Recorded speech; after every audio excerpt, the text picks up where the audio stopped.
You're listening to the Young Talk podcast by First Church Young Adults.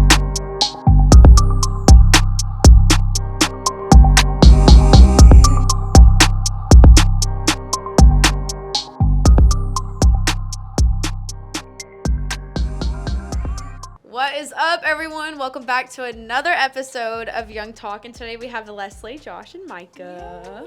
Hello. You know what? I'm kind of sad. I'm kind of missing Brandon. I know we. I know. Sorry, Josh. I know. Anyways, in today's episode, Bring Brandon back. Get me out of here. You don't like that. Oh, I know. They miss me. Aw. Yeah. All the people in the comment, where Brandon at though? Yes. Please let us know if you miss Brandon. Actually, don't, because there's gonna be someone. I don't know who Brandon is. Or just check out any other episode. Well, most of episodes, he's here instead of me. Yeah. Well, anyways, so in today's episode, we're going to be talking about anger. So, Okay. Okay. So, the reason I chose this, it's because of what we were talking about before, too. Like, just on a random day, we're talking about anger. Okay. And how, like, people say that there's either people who blow up in the moment, or there's people who let it fester up and then blow up at a different time. So, the Bible says a soft answer turns away wrath. Yep. But a harsh word stirs up anger. I'm going to be honest with y'all. I'm harsh. When I'm angry, I want to stir up anger. Like, too. that is I'm not trying to be, like, soft and kind. Like, I Yeah. want you to be angry. Provoked. Yes. Yeah. So, first, I want to know, how do you guys express your anger? How do I express my Yeah, anger? like, do you do silent treatment? I shut definitely- down, yes. and people know I'm angry. Yes, same. Shut down. I say petty things You say petty things? Oh, to make it worse. let me tell you, Passive this man. aggressive? Yeah, I'll be like, all right. He was mad at you? Oh, I've seen him so frustrated. He'll be like, okay, all right, Who, me? yes. Oh, At I what? want to hear. I want more details. At what? When you get upset, you just go like, all right, okay. That's how you get. But when Micah. did you see me upset? I'm not gonna out you right here, right Yeah, now. out him That's right how now. you get. Yeah, out him right now. That's how I you don't get. remember. We'll have to talk about this later. Yeah. No. Okay. I would say, I don't know, I say petty things, and I'm just like, just to make it like, especially for someone who does silent treatment things, or like is like not gonna say nothing, I'll say something so that they can say something back. Like, Trying to provoke. You do yeah, like because this is not over. Like, I'm Yeah, I'm that's gonna true. say something, and they're gonna be like, and then they come back, and then that's when you kind of just let everything out. So Yeah. Well, I'm more It's of not like I'll express and I'll get angry and I'll say what I want to say, but then after like 5 minutes, I'm just like, okay, all right, I'm done, and then I just shut down. I don't want to talk about it. I'm like, okay, well, I'm done. I'm over it. Yeah.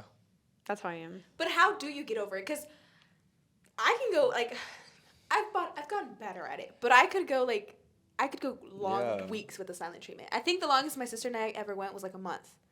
What? Yeah, we were petty. I could go long. And like, the problem is like we're creatures of habit. So if the last time I said I'm sorry first, well, I'm waiting for her. So to you do it. didn't feel Yeah, you didn't feel convicted like the whole month. My thing was like, I love her, so it's like I'm not Nothing's really gonna angry change at that, her. Yeah. But like, You want her to learn. It's just she petty. needs It's to petty. learn Yeah. He's not top. Yeah, He's she's- boss around yeah. here, you know? Yeah. So, what do you do to get over your anger? Okay. Well, first of all, I'm the kind to. It takes a lot for me to be angry. Which is Like good. it takes a lot.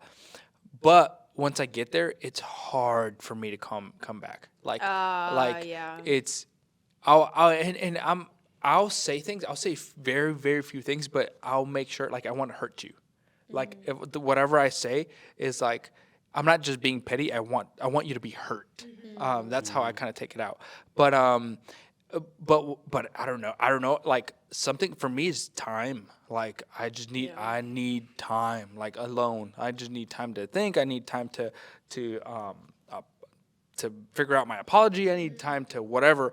But I cannot. I think because it takes me so long to get angry, it takes me so long to come back down. It's just like I could be very patient a lot of the time, but then bam, once I hit something and it's like even with close friends or family or with my wife, I'll be like, all right, I'm getting mad, I don't want to get mad, I'm getting mad, I know it's coming, bam, all right, I'm mad, I'm done. Like it's like I'm conscious enough to know like, dang it, I hit my limit or whatever. But for me, it's alone time. Like I don't know that I can talk it out. I can talk about it afterwards, it, not when I'm coming down. I Or getting forget. over it. You forget. I have memory problems. Like, it's actually something Well, I I guess get that could be a tested. good thing. Well, like, it's... That would be frustrating for the other person. yeah. No, but here's the Right, deal. yeah. It's to the point... Is it convenient though? Yes, because I'll tell you why. Many years ago when I was like 13, 14, we just had a whole bunch of drama between girls in the youth group at the time. And long story short, one girl went off and she came back she was gone for several months and came back. And I was being really nice to her when she came back. And my friend looked at me and she was like, "Why are you being so nice to her? Do you not remember what happened?" I was like, "What are you talking about?" She's like, and she had to retell me everything that happened between me and her. And it was serious too. Hey, we are taking a break from this podcast episode to thank you so much for tuning in. If you're enjoying this content and if this is something that you would like to support, you can now give via the link in our description. Your contribution is so significant to us, and it helps us to continue to produce this content every single week. Our hope is to share this message of love, truth, and hope with as many young people as we possibly can. And you, with as little as $3 a month, can help us make that a reality. You can now be investing in our ministry. So, if you'd like to partner with us, hit the link in our description and we will make sure to give you a shout out in a future episode. All right, so let's get back to the content. And I just forget. I have memory issues. So like, So did you get mad or did you? I didn't know. I was like, why would I be rude to her? What do you mean? So I guess it's like a bad thing I have memory issues, but at the same time it helps. Yeah. Because I forget fights. I forget arguments. Yeah. I genuinely just forget. Especially since you said you're like a person that just like I'm done. Like those that kind of irks me. Like why? Like if you're having a conversation with someone and you're trying to like talk it out, and the other person just like. I'm done. Like I don't want to talk about it no more. This and that. And the other person's like, you have to like, you know, you have to solve it. Like, why are y'all just shutting it out? Like, But there's also agree to disagree. So there's also like that. Like there are times where like You just can't win on either if side. people think like they have two different So, ways but of that means thinking. that the other person has to compromise how they're feeling in order to please that other person. No, That's how I sometimes view you it. both are just like. Because if the other person wants to talk and the other person Okay, doesn't, that's true. then like, so should it's kind of like I don't know, like you know what I'm trying to say. If the other person doesn't want to talk, then that other person that wants to talk has to make that sacrifice or compromise. Like, all right, well, I have to give them their space. But if it's the tables are turned, then why isn't like it's reciprocated? You know, No, like, this is my thing. Like, if I'm angry and I want to talk about it, and the other person doesn't want to talk about it, you've given me the right to do whatever I want next because you have lost That your makes opportunity. sense. Like, To defend I yourself. wanted To communicate? talk about it. Yeah. Yeah. So if I choose to move forward and not continue with this friendship, or if I choose to like whatever choice I make after that, you can't be angry about it anymore because when I gave you the opportunity to talk, you chose not to. Yeah. So like, it was your choice. Now you don't have control over my choice because that's my my way of thinking of like you didn't lose. You just like you had to take another option. Yeah. Because it is like terrible when you want to talk about something and someone else doesn't. In my head, I'm just like, all right, this person, they don't want to talk about it. Like, why isn't like, to me, it just shows a sign of like, maturity. yeah, like you can't communicate because you're so mad to the point that you don't want to talk about it no more. Like, it doesn't matter.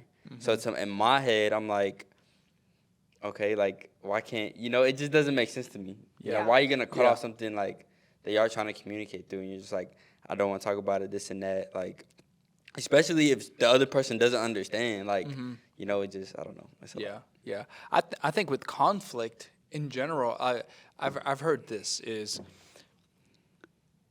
99% of conflict is simply lack of clarity. If you really if you look at the root level of the word conflict, it's lack of clarity. Like so you think about arguments that you've had with people. You think about things that you've done or things that they've done. It's most of the time it's lack of clarity. It's miscommunication. It's so I think I don't know if we've moved on to the solution part, but I think how I like to see conflict and how I like to solve conflict is just finding where's the lack of clarity. Like where thinking of team-based things, like were expectations not clear, or with a friend, where where did they think I was gonna do this? Like assumptions, like did they assume I was gonna do this, and I assumed they were gonna do this, or like with parents, with coworkers, everywhere. Like it's lack of clarity. If we can solve the lack of clarity, you solve the conflict problem. But you won't, because it's a nature thing. But if you find the root of it, of where is the lack of clarity, then I believe that you solve conflict. And also my other thing is what's the end goal? Like when you're angry with someone, for example, with my wife, we say, okay, what the end goal is not for you to win or for me to win. There's no winners or losers in this thing, because we are one. The point is not to win. The point is how can our family grow? How can our family get better? Like how can we win as a team? That is the goal. When that is the goal, I can listen to her better, because I know, okay, she's not just trying to beat me.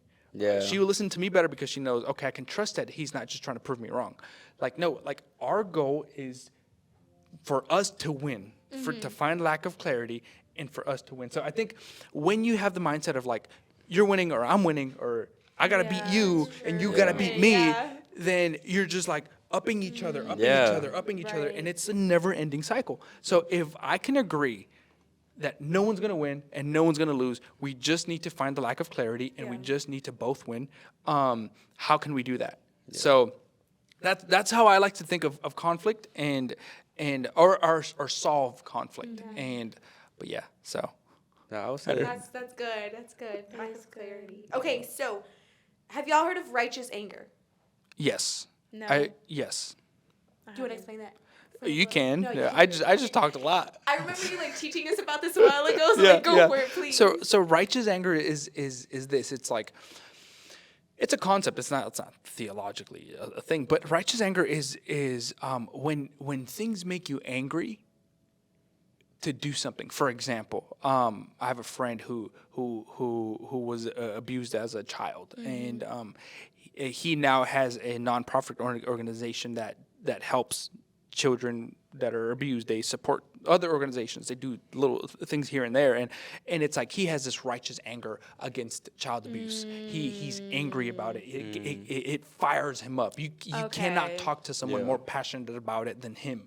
Like it's an anger that gets you going. Like one of my righteous angers is like young people not realizing that the life of Jesus is better. Like it works, it fires me up. It's like, no, like there is no better life than the life with Jesus. And I hate seeing your life being wasted. I hate seeing your life go. So it gets me angry, but not angry towards a person. It's an anger almost like a that concept fuels a passion, fuels a thing, you know. Okay, yeah. The reason I bring that up is because I don't know what's like your perception of anger. For the longest, I believed that anger was wrong. So my question was always, if anger is wrong, then why would God let us feel angry? Like, what's the point of feeling angry if at the end of the day, before I go to bed, I'm supposed to resolve that and not? So like, how important is it to change our perception of the role of anger in our lives? Because when you think of righteous anger, that's leading to a lot of people's lives being helped and renewed and restored. So are we spending too much time using anger in the wrong way? Yes. And how can we transition that? Like, how do you say, like, I get really annoyed when people tell me, don't be angry. Well, then what am I going to do? Where do I go with this? Yeah. So how do we get from being angry at silly things to allowing... channeling that. Yeah, channeling that anger into positivity. It's the actions you take with anger. Like, kind of like you said, like, in order to be a Christian, you have to hate Satan. You have to hate the enemy. You have to be angry at the enemy, but for what he's doing to all these people's lives, that's our role as a Christian, is to show the light of Jesus, because we're angry at what the devil is doing to everyone else. So what are your actions to combat that anger? If your actions are yelling and all these things, if it's not positive, then that's it's all about the actions that you take with the anger that you have. I agree, because it's all about the actions, because I can be angry at that very same thing. We've seen it over and over of people who have good intentions, but do it the wrong way. Right. Like of even the very same example of like hating sin and stuff like that, and lashing out towards people, Right, lashing out. Like lashing. you have your heart is arguably in the right place or in the right direction, but just the way you're executing things are not very wise. But yeah, I think it's about the action, and I think also with anger, I'm learning a lot too because I'm reading a book on parenting, and it's like because I'm gonna stop talking about my kid. I don't think I'll ever stop talking about my kid, but something I'm learning is that tantrums, their anger, it's like if my goal is for my baby to never have a tantrum, that is wrong, because I'm teaching her you cannot feel. You're not allowed to feel. You're not allowed to express your feelings. But if I have a controlled space where she's allowed to be angry, to be mad, to be sad, and navigate those emotions as little as she is, then she learns, okay, like how you said, it's not bad to be angry. It's in our nature. I'm gonna be angry. It's how I manage it. You can't shelter from it. You have to learn. Yeah. Yep. And that's how you get, according to the book, that's how you get people that are explosive and hurt people and do all kinds of crazy things because they're like exploding. But like, let it out. Like, cry on the floor, roll around. You're not gonna get what you want, but do it because you're letting it out. You're letting your emotions out, and that leads to more things. But yeah, I agree. I think we grow up thinking like anger is bad, which anger is the things you do with anger can be very bad. But I think the emotion itself, I think we are allowed to feel them. We should be allowed to feel them. Yeah, I would say I don't remember the exact verse, but it reminds me of the scripture that talks about be angry and sin not. Yeah. Like that's just I think that's all that's what it's all about. Like be angry and Exactly. sin not. That We wraps see this whole thing. even with I mean I don't know if it was in there. I'm sorry, but we see that Jesus himself, he got frustrated with sinners and people that didn't want to turning tables. Yeah, in he the was synagogue. he was going off like you see that he was angry, but he wasn't like trying to like destruct that person's like those people or like their value or whatever. Like he's showing the expression of how that makes him feel because of everything that he's doing for them. Right? So I think it kind of like that's how how that anger, like showing them, like obviously we're human, so we have emotions, which is why he gave us those emotions, which is why it says be angry and sin not. So what we decide to do with that anger, whether we use that to better understand the other person's like thoughts or how to better communicate, or use our anger for good, turn it around for that person that's our other organization, because something that made him angry he wanted to turn around for his good or for to help other people. So like I think it all goes back to using your anger or learning how to control it, self-control, learning all these things, like that emotion that was given to us, it allows us to learn a lot of things, or how to learn like self-control, be meek, be kind, be aware. So it gives us a lot of good, like from that one trait of being angry, it gives us a lot of good traits if we learn how to communicate and work through it. Well, I think a practical thing, this is very relevant in my life now. This is something that I've started doing. I've always grown up a very stubborn child, I can get frustrated very easily. And one thing I keep telling myself, the only way I'm going to get over it is if you have to train your brain. So something that I do every day, I talked about this in a different episode, my word for this year of my life, and forever, is patience. So, and I pray, God, prick my heart when I'm not being Christ-like, prick my heart when I have an attitude. So I've started training my brain to be very aware of the things that I say. I keep telling myself, when I wake up, be patient today. When your mom maybe get frustrated with you, be patient. When your sister's annoying you, watch your tone. Be patient, be patient. You have to constantly feed that to yourself, and that's how you get out of it. That's how you learn to control your anger, is you prepare yourself for when something does make you angry. Your immediate thought is, okay, what did I tell myself? So it's about training your brain is how you can combat it. Yeah. What are some practical ways that you've like trained your you know what I mean? Like how do you train your brain? Okay. Like what have you done? A prime example is getting sticky notes and putting it on my mirror, and you write patience, or putting it in on my dresser, patience. and I constantly am reading it and I'm constantly seeing it, and that's just for me. That's whether you can put it on your phone as your lock screen, or I mean that's a physical way to do it. But other than that, I pray. God prick my heart when I'm feeling when I have an attitude, and he does. You know, if you pray for self correction, God will show you and reveal that to you. Yeah. So that, I mean, physically writing notes to myself and spiritually prayer. Yeah. Yeah, that's good. Because like one of the things that I think like anger is one of the things that I had to really learn how to express. Because I didn't know how to express anger. Like for me, it's like if I'm angry, I'm gonna be angry all day. I don't want to talk. I don't want to see it. Like it's done. Anger would shut off my day. Like that is it.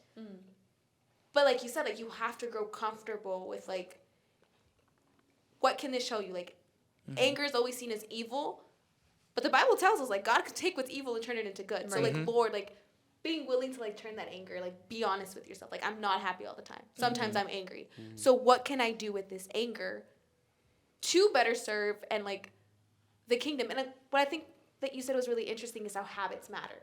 Like what we do and like what we tell ourselves. One of the this is probably off topic, but the books that like have really impacted me is Atomic Habits. And like every day you are voting for the kind of person you want to be. So when I've had to like get angry, I have to think, is this the kind of person that I want to be in 5 years? Do I want to be known for someone who broke a relationship with someone for 5 minutes of anger, or for trying to win an argument? Yeah. So I don't know. That's kind of something that. Yeah, I think habits and the right habits really matter. I think your life is based on your habits, and it's like if we could realize something I'm learning myself is if I can realize that little habits compound. Like and a few episodes ago, we talked about investing, and if you invest a little bit of here and you wait, like compound interest, and you put it in the right market and the right thing, it'll grow exponentially. Not just it won't just multiply; it'll exponentially grow. Right. Habits works the same way. If I work on a little thing that gets consistent, gets right, like the sticky notes and things like that. I think habits are really good. They're not easy, but it's like I feel like it's so underrated. I think habits are becoming more popular with books like Atomic Habits, which I love. It's one of my favorite books of all Really? time. I've never read it. No, Yes. because I feel like there's a lot of self-help books that it feels more like a rant Yeah. or a celebration of what they've accomplished. It's like, hey, like, cool, I'll read about your Whatever what you're doing, yeah. but at the same time, like, this isn't applicable. Yeah. And with that book, like, Yeah. it is extremely applicable. Like, Yes. I have to write that down every day, and like, I wake up with that. Like, what kind of person do I want to be today? Yeah. I'm voting for myself Yeah. every day, and sometimes I'm not gonna like it. What are some habits that help you guys stay? I think like for you, for like the gym, like Yeah. what helped you become? So Oh, that's such a consistent big with thing it? with guys is when they get angry, gym. I was literally on the phone with Trey last night, and he was like, when I get angry, gym. When I get mad, gym. When I'm I should sad, have crawled in bed and go to sleep. don't I wanna go think to for the gym. me, as obviously transitioned since my relationship with God has grown a lot stronger over the last couple of years.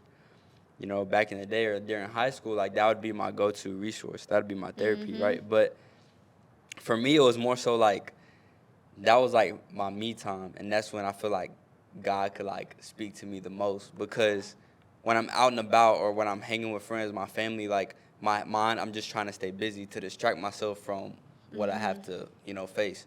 So when I'm by myself doing something, like it's, I feel like in those moments, it's kind of weird, but I feel like, God speaks to me a lot in the gym. I'm by myself doing something, and it's just in between sets, you just, you're waiting, you're like just listening to music. But in those times, like what you're going through, like, or things that you have to get done, it's just, I feel like God is like using that time, like my me time, to speak to me. When, for example, if I'm angry about something, I'm like, man, I need to go to the gym. I'd rather go to the gym and improve myself physically while I'm trying to work out myself emotionally.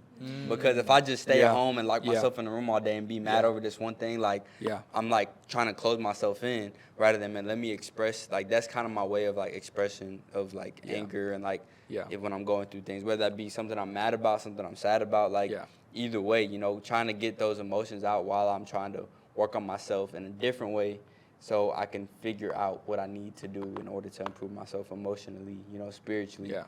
All those different things. But it's not more so in a way because I think it can get dangerous when people use the gym or other, like you know, crutch. voids or other things to fill that void or a crutch, becomes your for idol. everything. Yeah, like it becomes an idol and you can turn it, like I could very much so walk in and be like, man, forget what that person said. Like, I'm doing me. Like, I'm finna get all jacked and do this and X, Y, and Z. Like after a breakup. Yeah. Like the people Yeah. that after a breakup or Every busted. time. they're like, man, Yeah. forget she left me, this and that. She broke my heart. I'm finna get jacked and get all these girls. Like nah. Like, my mindset is that I go in, I'm trying to work it out in order so I can like absorb everything that I'm going through. So when I leave, like I feel better. So what would you just say for someone who doesn't go to the gym? How could they do it? Like, let's say the gym is not a part of their lifestyle. How could you? I would What's say advice? just anything like Like a hobby? Yeah, like a hobby or something that they're passionate about. But for anything, like I've always been taught, and this is just like practical advice for anyone going through like something that's hard in their life or like something they're angry about, sad about, trying to deal with. You know, like stay busy, but also have moments to where, you know, you're doing something you enjoy. Because I've seen people that like turn their whole life like a different direction because somebody did something to them and they're staying in their room all day. They lock themselves up, and you can tell that person's not being themselves because they choose to let that impact them in a negative way, I would say. But for example, like if Josh was hurt or something, like I know he likes to go fishing or camping or something, him doing that time for himself, like that's a way to where, you know, he can gather his thoughts and God can speak to him and he can, before he goes back to handle what he needs to handle. For example, my granny and my papa, they've been married for, I don't know, like 50 years or something like plus. And they would always tell me like, my granny likes to sew, my papa likes to fish. When they get into arguments, you know, they don't just he'll take his space like, man, I need to step out. And he'll go and fish for a couple hours, and during that time she'll go and sew for a couple hours, like, and it's just that time that they're like doing something they enjoy, but also like it kind of calms like their mind. There's a difference between being distracted and being proactive. So I would say like them doing that, that's not a way that they're like doing that to be distracted by the problem, but doing that so they can think about how they can solve it together. Like when they come back, then it's like, man, I'm sorry. Like they either talk about it, and I just think that's what most people should do with the gym. But like I said, it can become a dangerous thing because they can start to idolize it, or become prideful, or use it, you know, a vanity thing. Yeah. So That's good. That's really good. Yeah, that is good. Using like hobbies and stuff like that, like resting. I think resting is really good. I think resting is something that we can talk about more of. Like the concept of a Sabbath, it's biblical. Like the Lord is commanded us to take a Sabbath. Right. You know, you work 6 days, you rest on the seventh day, and figuring out what that Sabbath looks like to you is personal. But I think it's crucial for your spiritual health, your mental health, and even physical health, because like that's good. We don't talk about that. Like we're such in a go generation. We don't. I feel like that's something that doesn't get talked about as much as Sabbath. Yeah. And what that even means, and it's like in my life, Sabbath. I tried to. It doesn't mean you don't. Sabbath. The concept of Sabbath, it means you don't produce. So whatever you produce on Sabbath, you don't produce. For example, I am in my case on Sabbath. I don't. It sounds weird, but I don't study the Bible I don't study to get a sermon. I'll study the Bible as spiritual health. Yes, but I'm not looking, how can I apply this to this? How can I connect that to this? How can this become a sermon, an illustration? I'm not thinking You're about. purely feeding yourself. Yes. I'm not because that's what I do. If I was a personal trainer on a Sabbath, I probably wouldn't work out. I'd be climbing a mountain or something. Like if you're a teacher, you're probably not. It means you're not producing what you Yeah, like I'm reading a book just for the enjoyment of it. For the Right. enjoyment I'm of not it, yes, trying to get yes. a lesson from it. And yeah. and where it goes wrong is like when I think Sabbath means I'm watching Netflix all day. When it goes wrong Yeah. is Sabbath meaning I'm being Reckless, reckless like, and Or there's lazy. no lazy Yeah. and this and that. Like there's a tension to be fought. And how can I not produce while still being productive for my life? So I think a Sabbath is very, very, very important. And what about you guys? Like, how do you? Is there a thing? Maybe there isn't. Maybe you're trying to figure something out. Is there a time in the week? Is there a day of the week that you take and it's like, okay, this is my day to not produce. Like this is my day to do like, for example, like I like in our church, our staff takes Monday as a Sabbath. Like Mondays we don't work. I'm working today on As Monday. Josh is but- working today. But Mondays on a usual week is when I fish. Mondays is when I keep my when I'm filling my tank, when I'm taking my dog out on an extra long walk, or like things like that. I'm working on my car. I'm creating stuff for the house that my wife has a long list for. Like that stuff like that. I'm staying productive, but I'm not producing with my with what I do as a day job. For sure. So for you guys, a Sabbath, what does that look like in your life? Or what could it look like? Maybe there's not something in place yet, but yeah, what does that look like? I'll go on this. I am not great. Like, I don't have something that I say, like, this is what I do on my day of rest. But I have been intentional lately about trying to figure that out. So, like, one of the things is I force myself to go to the park and walk for 45 minutes. You're not running. You're not trying to get tired. You are just walking. You're looking. You're staring. You can eat a snow cone. I did this yesterday. I laid outside for 30 minutes on the grass. Just, like, put a blanket out there and just laid down. And it saddens me how difficult that was. That, like, just taking time to breathe and, like, think and admire. It's like, wow, the sky does look really beautiful on a summer afternoon. Like, we are so caught up in our busyness that we celebrate busyness and we don't celebrate the moments we take just to breathe. You almost And feel just- guilty. Yes, you feel so guilty because Yes. it's like, I'm not taking time to look at, like, God's creation and how beautiful it is because I'm so busy trying to produce when he has not asked me to produce this much. So right now I'm in that, like I said, like I'm in a season where I've completely slowed down. I get to be around people. I think part of that, what recharges me is being with people. I was about to say, my Sabbath is spending time with my loved ones. Whether it's my best friend and we're watching a movie, or we're playing pool together at her house, or sunbathing. Like, literally, it's just spending time with those that I love. That's my time when I find my Sabbath. Yeah, for sure. That's good. I would say the same thing too, because when you're by yourself, like obviously, like you're thinking about all the things that you need to get done. So when you take that time to, be with your friends or be with your family, your loved ones, then it's kind of like you get recharged and you don't, like the things that you have to get done is not on your mind as often. So I would say like, recharging from that. And for some people, they're with their family nonstop. So maybe for you, it looks like Yeah, being Yeah, by to yourself. draw away yeah, from to you. draw Yeah, back. being Yeah, away, so it's different for everybody. Yeah, like, everybody's different. but I don't mind either one. Like I don't mind being by myself, and I don't mind being around people. Like, But I think, like, one of the hard things, I do need to be intentional about being by myself.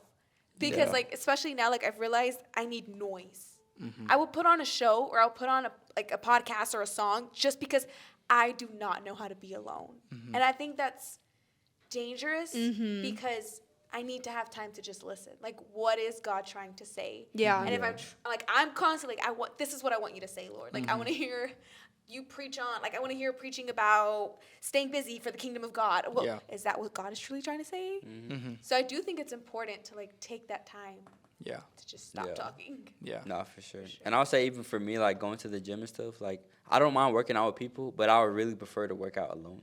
Because like when I'm working out with someone else, I kind of feel like unless they like know, like they've been doing it for a while, You gotta like wait people, for them. yeah, like you either have to not wait for them, but it's more so like either like trying to help them or this and that. So it's kind of like you're trying to like you're working when you're trying to like Invest in de-stress. yourself. Yeah, Yeah, like yeah, so yeah. it's but someone that does the same thing or feels the same way is different when y'all just both put on your headphones and y'all just y'all communicate without talking. Like like all right, you know. But when you have to constantly, you know, because for Entertain me, someone. yeah, I think entertain or that- trying to work around that, like Yeah. it's just, you know, that's why I would just, it feels better to be alone.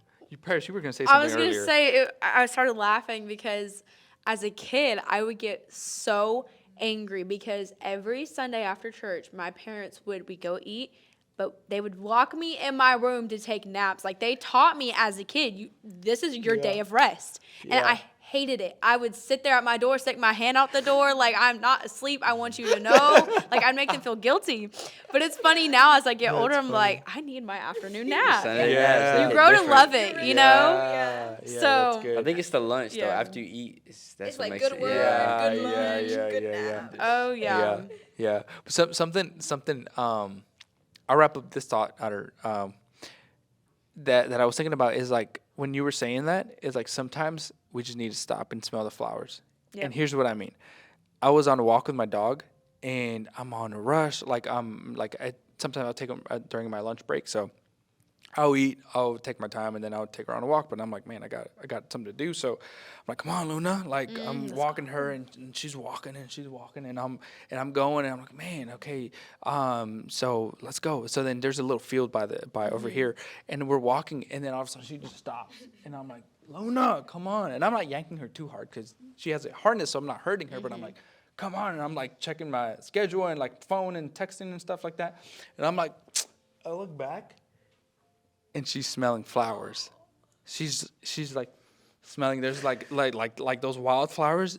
And then I just felt God talk to me, and it's like, how often is life pulling me and pulling me and pulling me, or I'm pulling life, and it's like sometimes you just got to stop and smell the flowers, stop and enjoy the moment, stop and breathe, stop true. and like that moment spoke to me in all kinds of levels, and that may make it into a sermon eventually. But He said, I know what I'm preaching about. For the month of July. we're smelling Right. flowers. Well, this has been a really good episode talking about anger. If y'all have any recommendations of what you want us to talk about next, let us know. Don't be afraid to comment and all the things. So we'll see you next episode. Thank you for listening to the Young Talk podcast, where we talk about Christ and culture. We upload a new episode every Friday, so see you next week.